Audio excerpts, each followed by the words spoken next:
Allez, on va résoudre quelques exercices avec justement ces écritures littérales.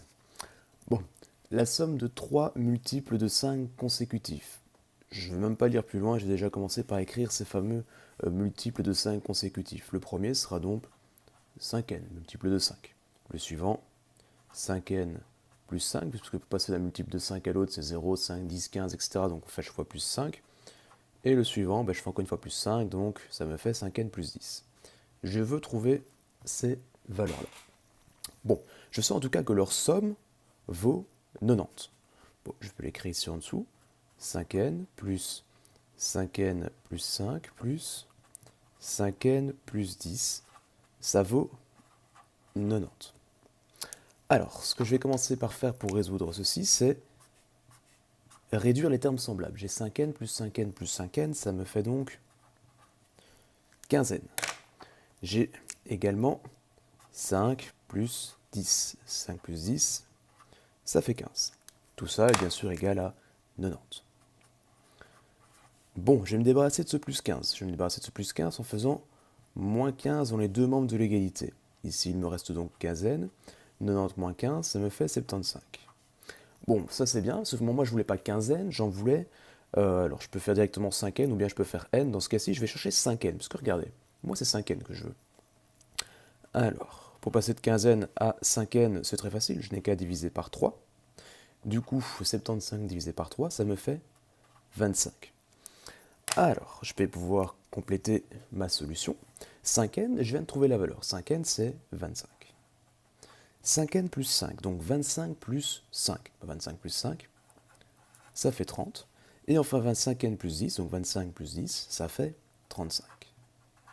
Quand on a trouvé ça, soyons toujours prudents, on va procéder à une vérification. Est-ce que la somme de ces trois nombres vaut bien 90? Est-ce que 25 plus 30 plus 35 est bien égal à 90? Alors 5 plus 0 plus 5, ça fait 10, donc j'écris 0, je reporte 1. 1 plus 2, 3, plus 3, 6, plus 3, 9, donc oui, pas de souci, ça fait bien 90, donc normalement mon exercice est correct. Même chose, je vais aller peut-être un tout petit peu plus vite maintenant. La somme de deux multiples de 4 consécutifs, un multiple de 4, 4 fois un nombre, donc 4n, et le suivant, vu que c'est la table de 4, je fais chaque fois plus 4, donc 4n plus 4. Je sais que leur somme vaut 4n plus 4n plus 4, c'est égal à 108. Alors 4n plus 4n, ça me fait 8n, 8n plus 4 égale 108. Donc 8n, si je fais moins 4 dans les deux membres de l'égalité, ça me fait 104. Sauf que moi je voulais 4n. De 8n à 4n, je peux y passer assez rapidement, je n'ai qu'à diviser par 2. Si je divise par 2, 4n est égal à 52. J'ai déjà une réponse, 4n, ça fait 52. Par contre, si je prends 4n et que je lui rajoute 4, donc 52 plus 4, ça me fait 56. Encore une fois, je ne vais pas trop vite, ça ne sert à rien. Je prends le temps de faire une vérification. 52 plus 56. 2 plus 6, ça fait 8. 5 plus 5, ça fait 10. Je n'ai rien à reporter, donc 108. C'était bien ce que je devais obtenir, donc c'est correct. Alors, ces écritures littérales peuvent aussi nous servir à prouver certaines choses, certaines affirmations. Exemple avec celle-ci. La somme de 3 multiples de 3 consécutifs. Alors, comment est-ce qu'on écrit ça, 3 multiples de 3 consécutifs? Le premier, c'est 3n, plus celui qui suit, table de 3, 0, 3, 6, 9, etc. Donc, je cherche quoi? Plus 3, donc 3n plus 3, plus 3n plus 6. Et ça, apparemment, c'est un multiple de 9, ce que je viens d'écrire.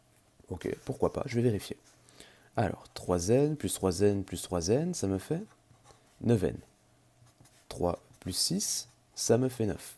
Comment écrire que c'est un multiple de 9? C'est assez facile en fait. Pour prouver que c'est un multiple de 9, ça veut dire que je peux écrire 9n plus 9 comme 9 fois quelque chose. Donc en gros, je peux mettre 9 en évidence. Si je mets 9 en évidence, il me reste n. Ici, j'ai mis 9 en évidence. S'il n'y a plus rien, il reste 1, donc n plus 1.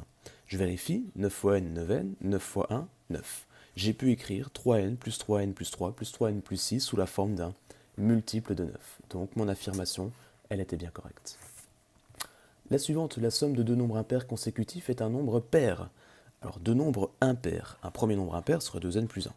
Ça, c'est un nombre impair. Ensuite, je rajoute le nombre impair suivant. Mais pour passer d'un nombre impair à un autre, je dois à chaque fois rajouter 2, puisque 1, 3, 5, 7, 9, etc. À chaque fois, je rajoute 2. Donc si je dois rajouter 2 à ceci, 2n plus 1 plus 2, ça me fait 2n plus 3. Et normalement, j'aurais pouvoir écrire ceci comme étant un nombre pair. Bon, on va déjà commencer par réduire comme là tout de suite. 2n plus 2n, ça fait 4n. 1 plus 3, ça fait 4. Est-ce que je peux écrire 4n plus 4 comme étant un nombre pair? Je rappelle qu'un nombre pair, c'est la même écriture qu'un multiple de 2. Donc, 2 fois quelque chose. Est-ce que je peux mettre 2 en évidence dans cette petite expression-ci? Alors, si j'ai 4n, je mets 2 en évidence, il me reste 2n, puisque 2 fois 2n, ça fait 4n. Plus, j'ai 4, je mets 2 en évidence, il me reste 2, puisque 4, c'est 2 fois 2. Eh bien oui, j'ai pu écrire 2n plus 1 plus 2n plus 3 sous la forme 2 fois quelque chose, donc ce sera bien un nombre pair.